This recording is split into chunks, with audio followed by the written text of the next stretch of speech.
If you're really good at getting excited to finally start going to the gym or fixing your nutrition, and then after only a few days or weeks, you struggle to follow through, or you find yourself constantly starting and stopping diet plans, unable to stay consistent, or maybe you've achieved some success, but you can't seem to stay motivated, this episode is for you. Today, you'll learn about the psychology of motivation, those hidden forces that drive our behaviors, so you can harness them rather than letting them control you. You'll discover why willpower is never something to rely on, how to tap into more powerful sources of motivation, and the surprising ways your environment shapes your actions.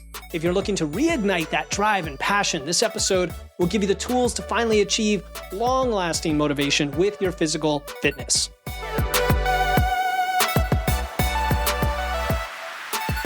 Welcome to Wits and Weights, the podcast that blends evidence and engineering to help you build smart, efficient systems to achieve your dream physique.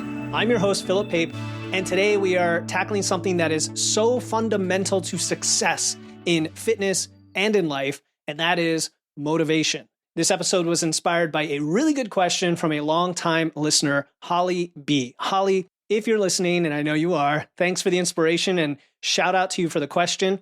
Holly asked, quote, "What motivates someone? What are the different kinds of motivations like external, internal, fear-based, goal-setting, timeframes, peer pressure, performance, etc.?" So she's kind of setting up the list already for us here.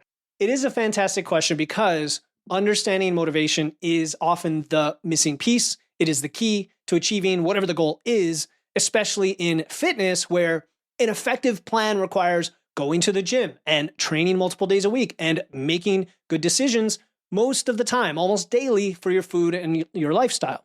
So today we're going to break down the science behind motivation, including 7 types of motivators and how you can use these to understand what drives you without relying on discipline or willpower. Now, if you want your question answered or if you want to shout out on a future episode, you can send me a text message using the link in the show notes. So on your mobile device, click the link to send me a text message and send me a question. And that question will be featured in its own entire episode or a Q&A, or hey, let me know how you'd want it to be featured, and I will definitely take that into serious consideration. All right, let's get into the topic. And I want to break this down into 4 segments today. The first is the psychology of motivation and why willpower isn't enough. And then the 7 key types of motivation and how they influence what you do, your behavior. The third segment is how to identify your primary motivators so you can use them to make progress. And then finally, some practical strategies to create a motivating environment and then maintain that long-term drive, because we want our motivation itself to also be sustainable. So I want to start it off with a common misconception that motivation is at any point about willpower or discipline. How many times have you heard someone say this? And you may have said it yourself.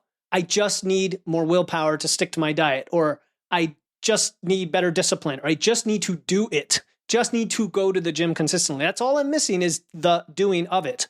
And while action is a part of the equation, when it comes from a place of this reserve, this limited resource we know as willpower, there is a problem, because there's something psychologists call ego depletion.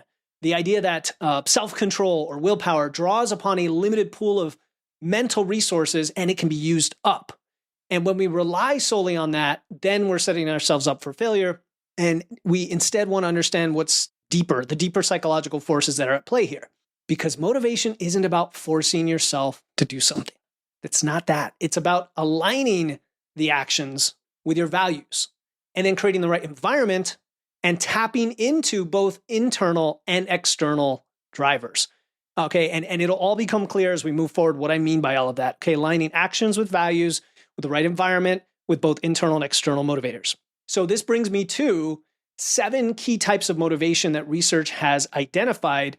And if you understand these, then you can use the right motivators for you and your fitness journey. So the first one is intrinsic. Intrinsic motivation is when you do something because it's inherently fun, enjoyable, satisfying. And for fitness, this might be the runner's high you get from a run. You know, as much as I'm not a runner, people talk about that all the time. Or what I really tap into, the sense of accomplishment after a tough, intense training session where I've hit the numbers, I've progressed, I've worked my muscles, whatever it might be. That's intrinsic. Number 2 is extrinsic, and this involves external rewards or punishments. Things like winning a competition, getting compliments on your physique, right? The external validation of your physique. Avoiding health issues is even an external or extrinsic motivation. And again, there's no right or wrong with any of these. We can tap into any combination of these at any time to make the whole thing more frictionless and not have to rely on willpower and motivation or discipline. The third type of motivation is identified motivation. This is when you do something because you recognize that it is important, even if it's not inherently enjoyable. This is a really key one in our space because, for example, you might not love every workout or training session, but you do it because you understand its value for your health and goals. That's still motivation. It's not willpower. There's something there that takes the place of willpower that gets you to show up and go to the gym. Number 4 is integrated motivation. And this is when an activity aligns with your core values and identity. If being an athlete, being fit and healthy is a key part of who you are, you're more likely to stay motivated. It's what you do. It is who you are, to the point, and I can identify with this, to the point where it feels off not to do those things. It actually takes more willpower to not go to the gym. That is a great place to be. Number 5 is fear-based motivation. And I think it's important to recognize this because while it's not always positive, fear is almost never positive, but it can be a powerful motivator regardless. For example, fear of health problems, right? Fear of type 2 diabetes, fear of osteoporosis, losing mobility as you age. Those things might drive you to train as well. And so there could be a reframing of a positive from a fear, and that's what I like to do. But just understand that that is one of the drivers we have. Number 6 is goal-oriented motivation. And this is setting specific measurable targets and working toward them. So notice I put it in its own category, right? I want to lose 20 pounds of fat. I want to deadlift 300. It's that kind of approach. And humans really love goals. We love going after numbers and progress and specific endpoints. And again, there's nothing wrong with that as long as it aligns with what you're doing in a positive way. And again, it's just one type of motivator, not the one we rely on. And then number 7 is social motivation. Very important, very powerful. This is peer pressure, accountability, the desire for social connection, working out with friends or a training partner, joining a fitness community, Facebook group, hiring a coach. Yes, I'm a coach. And so I fully recognize when I hire a coach, how much it motivates me in so many ways, whether it is peer pressure, whether it is the support, whether it is, hey, they're waiting for me to check in and show that I've made progress. So I better get my butt in gear. So it's kind of an external thing, but it is very integrated into self-motivation in being related to a community and being motivated by a social group. We are social creatures. All right, now you might be wondering, okay, that's a lot. Definitely go back and review those 7 motivators if you need to identify which ones are most resonating with you. And you're wondering, okay, what's the best one? And like any of this stuff we talk about on the show, there's no one size fits all answer. Different types of motivation work better for different people and in different contexts, different situations, which can change week to week, month to month, year to year.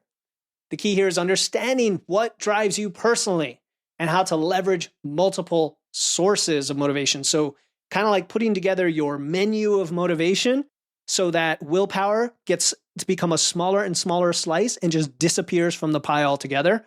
And all you're left with is things that just motivate you to naturally get the job done. So let me tell you about like the typical client I work with. And I'm thinking of a specific client. I'm going to protect her identity and use a name. I'm going to call her Marie.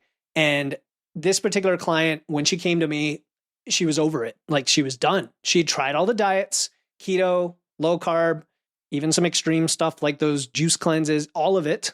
And she'd always kind of start out strong, super motivated, quote unquote, but then eventually life would get in the way. Life would happen. And she'd find herself back at the beginning and stuck in a cycle. Very common that I deal with when clients come to me. And then she felt like she couldn't break free because the only option was to start a new cycle of something that she knew inevitably would fail. And Marie's motivation had always been about, well, I want to be able to fit into these clothes or this dress that I wore at my wedding 10 years ago or the jeans that I wore in my 20s. And that was the problem. Even though it's an external motivator of some kind, at least it seems to be, she was focused on a goal that wasn't meaningful. It wasn't meaningful to her anymore. So yeah, it's external, but it wasn't aligned. And if you go back and listen to these 7 motivators, notice the recurrence of the motivation being aligned with you and your goals. And so it was something that she thought she should care about, not something that actually mattered to her right now. And then that's why it never stuck. So we dug deeper. I always like to dig deeper when we do our onboarding call. And then as we move forward, because I think mindset is the biggest part of this. And then we wanted to tap into the types of motivations that aligned with where she was in life. So for Marie, it wasn't about fitting into the dress. It was about having the energy to be active with her kids, right? And be a role model for her kids. And yeah, maybe being leaner and stronger and fitter was an outcome of that, but it was a lagging indicator. The true motivator was her children. And that is what we call integrated motivation. But that's not it. She also realized that she missed the feeling of accomplishment from her workout. She wasn't getting the progress, and yet she was working out a lot. And that's a disconnect, right? And so we wanted to lean into intrinsic motivation and help her find an activity that she enjoyed and gave her progress, which happened to be lifting weights. And I know a lot of you are thinking, well, I don't like lifting weights. Well, when lifting weights gets you a result that is highly satisfying and also gets you the physique and the health and the role model that you want to be, it gets you the things that you want, you will like it. That's kind of where I'm going with that. Hi, my name is Shawnetta, and I want to give a big shout out to Philip of Wits and Weights. I discovered his podcast just a few short months ago, but I quickly realized how valuable his content is.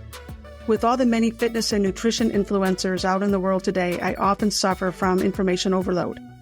But Philip poses careful questions to his guests that get to the meat of the subject matter. While most everyone offers free guides to this and that, what I found most unique about Philip is his live training and weekly Q&A sessions. If I can't make it live, I can always catch the replay. I am very grateful to find someone I feel is so passionate and genuine to his purpose, while also being hands-on within the Wits and Weights online community. He is truly only a click away. Thanks, Philip, for all you do. Then to top it off, we got her connected, of course, with a supportive group in my coaching program, and she was able to tap into that social motivation, which is hugely important. In fact, just this week, I had someone in my group who was actually, she wanted to cancel. And this happens occasionally where somebody is very motivated, they get started, we get her the tools and onboarding and a plan and even the accountability in the calls, but there was a piece of it that wasn't aligning for her. And it was a specific type of tracking that she didn't like. It wasn't tracking in general. It was thinking she had to track in this specific way, and it wasn't aligned with her, right? So we had to tap into the true motivators of why she's doing this and find a way that actually worked. And she did. And my whole point was the way she was able to do that was bringing it up in the group setting and actually have 2 or 3 of my other clients chime in with their ideas rather than the coach just saying, this is what you need to do, and kind of help her brainstorm through it. And as a collective group, we were then able to say, okay, here's the thing we suggest. You said, oh my God, I hadn't even thought of that. That actually sounds like a lot of fun. Let me do that. And now she's making progress. So going back to Marie, over about a 10-month period, we worked together. She lost like 27 pounds on the scale and 4% body fat. And while that's important from a pure numbers and fat loss perspective, it wasn't because she was chasing the number or some outdated idea of what she thought she should look like, but because she was living in a way that matched her values. She wasn't just going through the motions anymore. She was enjoying her training sessions, and then she wanted to eat in a way that worked for her and supported it. And then she started to feel strong and confident again. And then, of course, she lost some fat and got leaner as a result, which was almost didn't matter at the end of the day because the other things were already satisfied.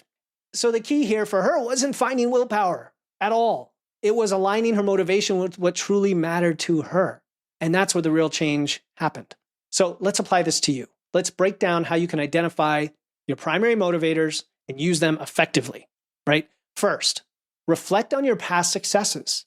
Think about times when you've been consistently motivated in your fitness journey or in any other area of your life, something that you've done that seems like a hard thing that other people may not do, but you do it and you do it consistently. And there's some reason for that, right? And you don't feel like you're forced to do it either. What drove you? Was it the intrinsic enjoyment of the thing? Was it the pursuit of a goal?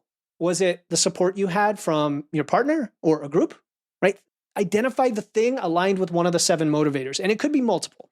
So that's the first thing to do is look at what you've done successfully in the past and what motivated you. The second, I want you to consider your values and identity. What's important to you? How does fitness fit into your overall vision for your life, right? The more that you can align your fitness goals with your core values of who you are, who you want to be, but really who you are should be living right now to be that person, the more motivated you'll be to pursue them, all right?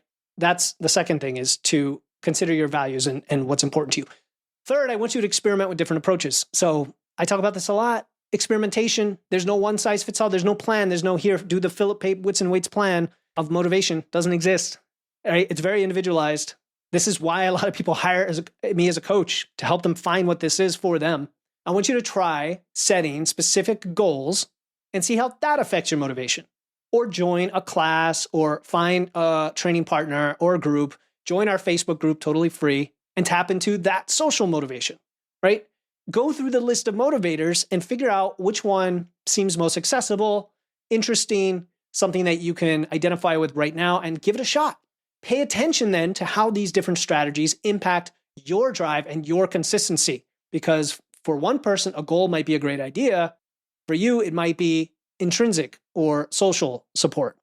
It's okay and it's beneficial if you have multiple sources. I think of it almost like motivation diversity, or like your nest egg, right? You don't put all your eggs in one basket. Don't put all your eggs in one motivation basket. Rely on multiple sources. It's okay.